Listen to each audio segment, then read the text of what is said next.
May kagalit ka ba o ginawan ka ng masama na wala kang kasalanan, or may taong inggitiro sa inyo, or ang taong may inggit sa inyo at gusto mo ito na maturuan ng leksyon, kung lalo na kapag ito ay sobrang mapagmataas dahil ito ay mapera.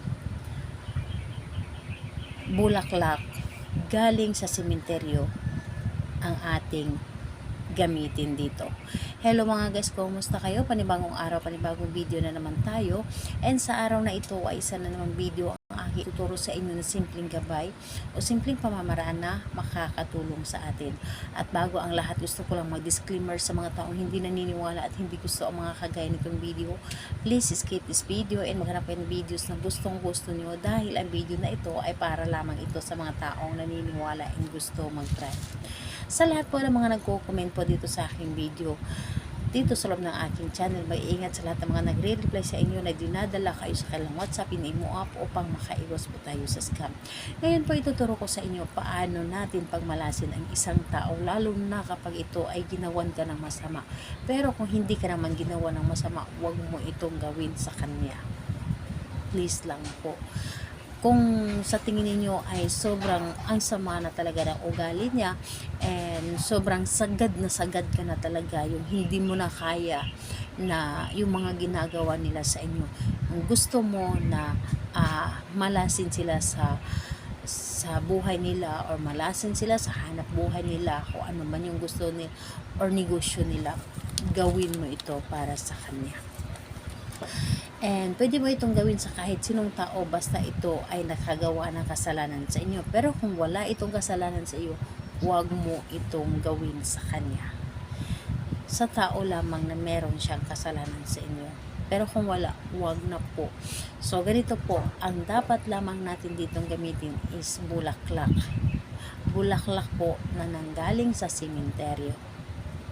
Yes po. Yun lamang ang dapat nating gamitin sa kahit sinong kahit saang sementeryo, basta ito ay bulaklak na galing sementeryo, kahit hindi mo kilala ang naglagay nito, kahit hindi mo kilala ang nakalibing doon, basta ito ay galing sa sementeryo na bulaklak, gamitin mo ito.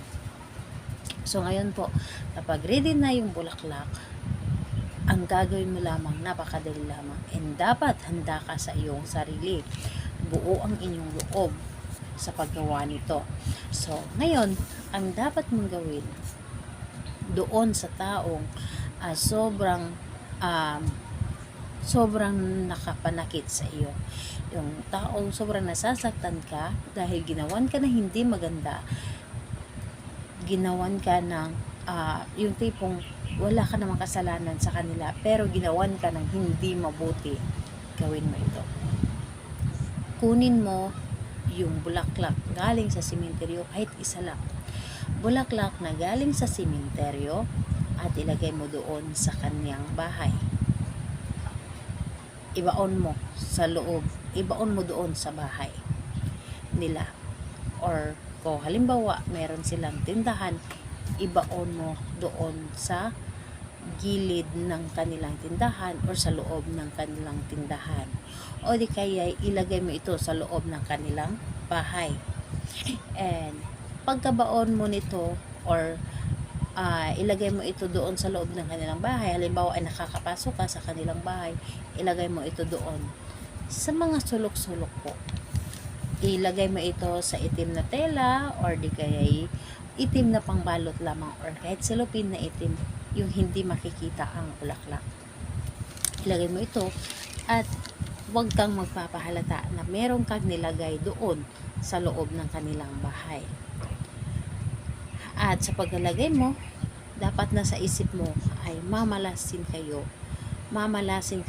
at hindi kayo magiging maswerte sa inyong buhay. Lagi kayong mamalasin saan man kayo pupunta o saan man kayo naroroon. Yun lamang ang inyong gagawin. Napakadali at napakasimple lamang. Again po, huwag mo itong gawin sa taong mabuti naman sa inyo.